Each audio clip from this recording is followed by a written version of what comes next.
Hi friends. Today's case isn't devastating, but it is quite common as it involves a close family member abusing the senior. As usual, I just can't understand how someone can abuse someone they love. Is it desperation, mental illness, or something else? Let me share the details because elder abuse matters.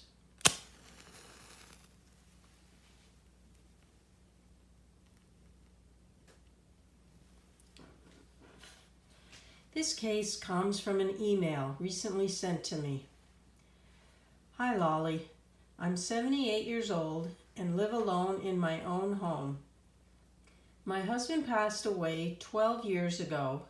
My daughter and her husband live in Florida for the last 5 years, and her son, my grandson Tom, still lives near me.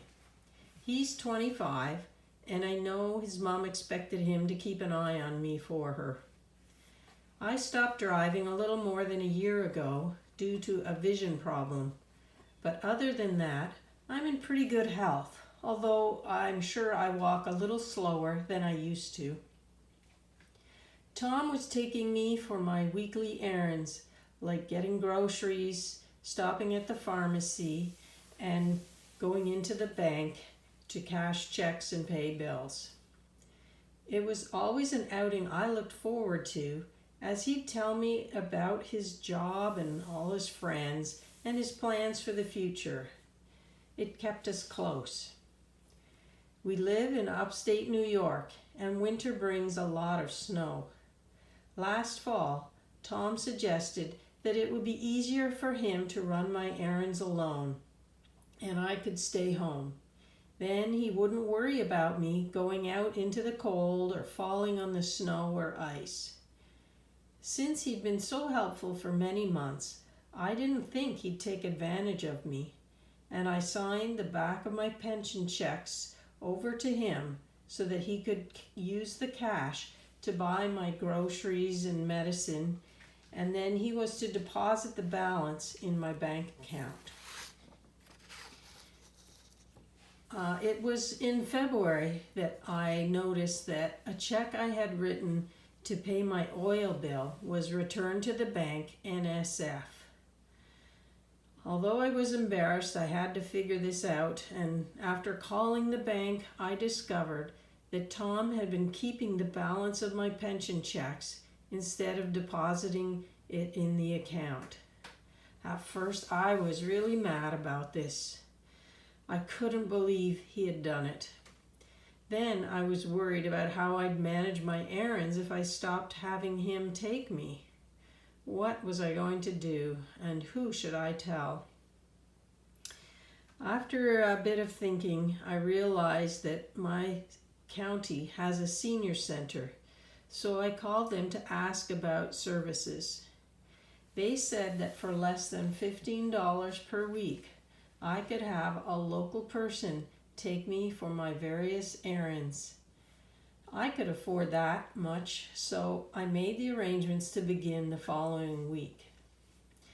Next, I had to figure out what to do about Tom. As much as I wanted him to be held accountable in some way for his stealing from me, I really didn't want to go to the police and have him arrested.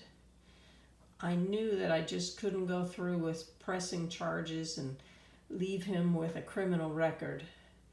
I didn't want to involve his parents, as he was an adult and responsible for his actions. Again, what should I do? It took a few days for me to get up my nerve, but I called Tom and I confronted him firmly about his theft. Thankfully, he admitted it right away, and he promised to repay me over the next few months.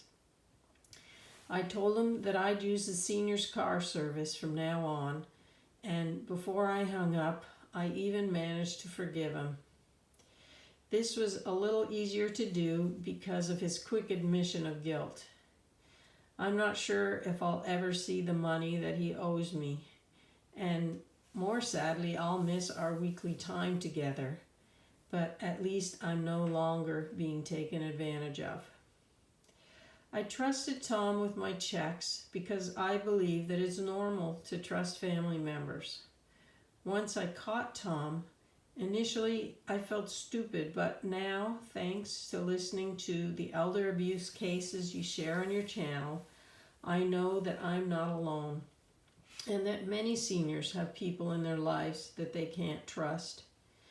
I'm hoping someone learns from hearing my situation and feels better for it like I did. Thanks for sharing these stories, Joan. Well, Tom, you are a very fortunate young man to get away with stealing money from Grandma. I'm not sure how you thought she'd never notice, but the grace she showed you to let you off without consequences is quite amazing. And I truly hope that you learn from it and don't try to pull that on someone else who would likely involve the police. And friends, Joan is right. Trust is important in relationships and to be expected. She shouldn't feel stupid for trusting Tom, as he's her grandson. He should have been trustworthy. He should have asked her to borrow some money if he needed it, not just taken it from her. So friends, have you seen trust broken in your lives, like what happened between Joan and Tom? Have you watched a grandchild take advantage of their grandparent in some way? Let us know in the comments section below. And let's hope that many of you learn from Joan's sharing of her abuse and recognizing that she's not alone in it, because elder abuse matters. Our goal here is to share abuse cases so that if you or someone you know is or has been abused, you'll know that you are not the only one. While we are not counselors or lawyers, we believe that it can be therapeutic to hear other stories. It may also be helpful for you to anonymously share your own story of abuse on this channel when you are emotionally ready to, which might help other listeners. Just check the show notes below to find out how. And finally, if this video has been of benefit to you, please watch a few more of them and comment, like, and subscribe. I know that together we can grow this channel so that we can reduce the abuse, because elder abuse matters. Please stay safe, seek help, and know that I am praying for you.